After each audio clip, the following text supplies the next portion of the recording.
قل هو الله أحد الله الصمد لم يلد ولم يولد ولم يكن له كفوا أحد.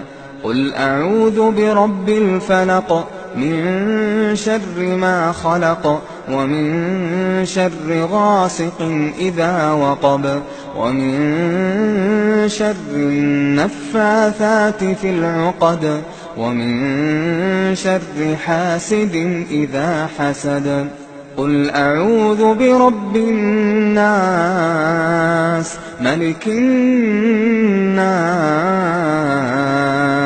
إله الناس من شر الوسواس الخناس الذي يوسوس في صدور الناس من الجنة والناس. يقرأ ذلك 3 وهذه تكفيه من